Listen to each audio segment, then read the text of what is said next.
So, on today's walk, I want to talk about connection and how that changes over the course of time as we raise our children. So, when they are little, a lot of that connection is us caring for them, meeting their needs.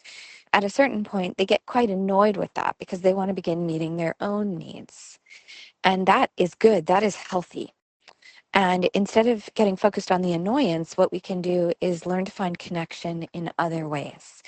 And this is a constant throughout parenting, right? So in the beginning, maybe we're connected because we're feeding them or nursing them. And, then at some point you wean or they're feeding themselves. And, you find a new way to connect. Maybe it's taking a walk in the mornings. And at some point they're at school and maybe you don't have time for that anymore. And so now you find new ways to connect. And that happens over and over and over again. So one of the things that you can do is take the lead from your child's passions.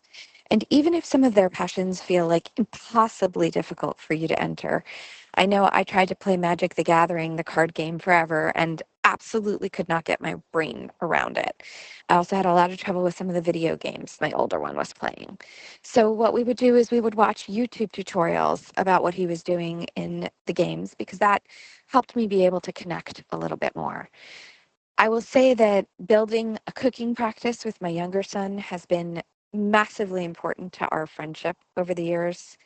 And learning to love what my older son brings to the table, which has always been so different for me than anything I would bring to the table, has also been one of the most important choices that I have ever made.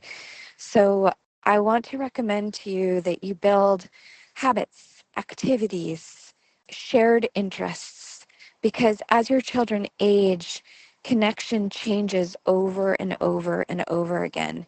And you want to be looking towards the time when they're an adult and you're an adult, and together you have shared interests and hobbies, or you can at least join in on their passions, right? Even if it's something you don't personally care about, but you care about it for the sake of the relationship and you're willing to learn. And I think that's crucial.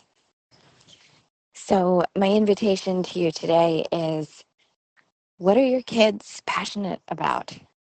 And how can you get in there? Even if it feels like, really? Yeah, really.